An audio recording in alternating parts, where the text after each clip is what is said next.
आज आपल्या नवीन ब्लॉगमध्ये माझं स्वागत आहे। आज आपण आलेले आहोत माझ्या गावाकडे आणि हे आहे माझं घर, जे की सध्यासाठी बंद आहे। आपण नंतरून माझ्या घराचा टूर करू, त्याच्यापेक्षा अगोदर चला आपण जाऊ शेताकडे।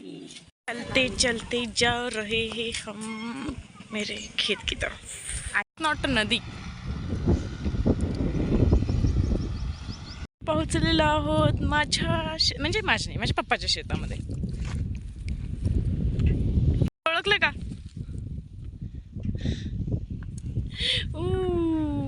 आय थिंक नाही, मम्मी ओळखलं नाही तिने मला। ही आहे अनु, टफी नंतर आमच्या घरातली सगळ्यात लाडकी मेंबर। आय थिंक तिने मला नाही ओळखलेलं आहे। उफ,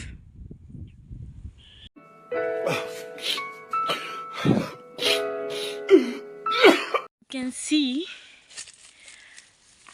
नारळाचं झाड, शेवगा यानी ड्रमस्टिक्स, चिंच, आणि हे मे बी भोपळा आहे, आय डोंट नो, म्हणजे मी शुअर नाही आहे। आणि हे आहे चिक्कूचं झाड, आणि हे आहे कढीपत्ता। आणि हे सगळं माझ्या पप्पानीच प्लांट केलेलं आहे, कारण पप्पाला मिनी गार्डनचा शौक होता। आज कुठे तो पूर्ण होताना दिसतोय।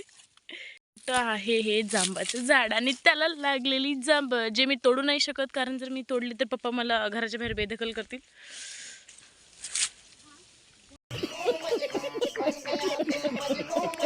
कोणी तुरीच्या शेंग्याचं झाड नसेल बघितलं असेल, झाड म्हणजे रोपटं काय ते, तर हे आहे ते जे येलो दिसत आहे ते त्याचे फ्लावर्स आहेत। आणि आता तर शेंगा नाही आल्या, पण एका ठिकाणी आलेली आहे। जर तुम्हाला माझ्या फोनमधून दिसलं तर मग ते आहेत तुरीच्या शेंगा। It's time for weed collection. प्रत्येक प्रकारची वीड इथं भेटून जातील तुम्हाला, प्रत्येक प्रकारचे वीड इथं भेटून जातील। तसंच हे आहे बेलाचं झाड।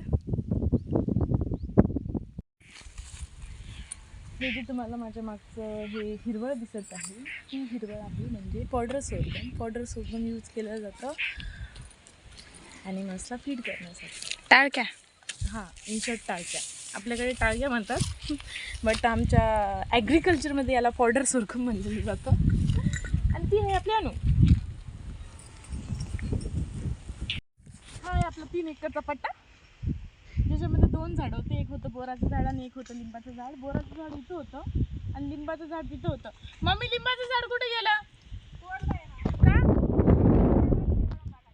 अरे बाप, लिंबाचं झाड, लिंब एकदम मस्त लागलेत, पण आपण तोडू नाही शकत कारण ते लिंब मॅच्युअर नाही झालेले आहेत आणखी। ओके, ते तोडू शकतो का? नाही झालं मॅच्युअर। चलो, हे चाफ्याचं झाड जे मोगऱ्याच्या झाडामध्ये गुंतलेलं दिसते। चाफा आणि मोगरा एकाच ठिकाणी, त्याच्यासोबत कढीपत्ता पण, आणि त्याच्याच मागे बोरीचं झाड, आणि त्याच्याच मागे तुरीचं, आणि हे आहे ठिबक सिंचन। आणि ती आहे माझी बहीण, she just try to take one good selfie.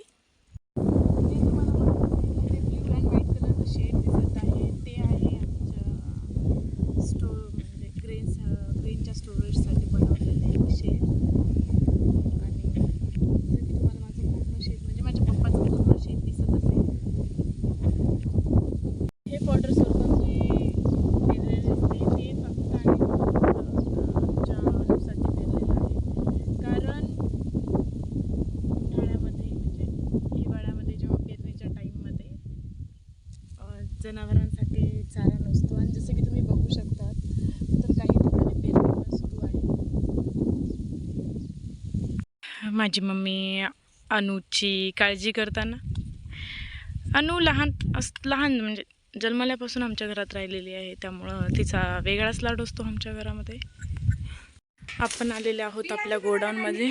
तुम्हाला ह्या साईडकडे दिसत असेल तर ते आहे सोर्गमचं हार्वेस्टेड पार्ट, जो जनावरांना चारा म्हणून उपयोगी होतो। आणि ह्या साईडला आहेत सोयाबीनचे पोते।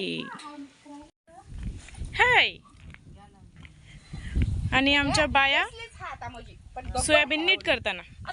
यशोधर बाई, तुम्ही काय करायला? तर बाई आमच्या मम्मीकडून गोष्टी शिकून घेताना पण न करताना. मम्मी दे त्यांना सूप. कसं करायला बघा बाई डाळच आहे ना.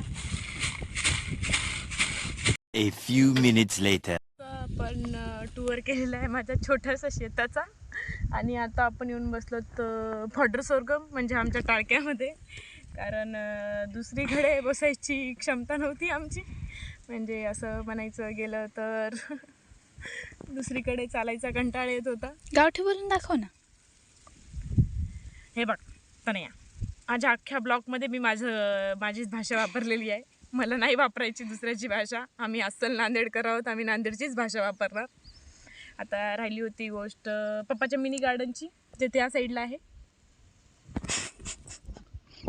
ठीक आहे, मग काय झालं शिमाय पप्पा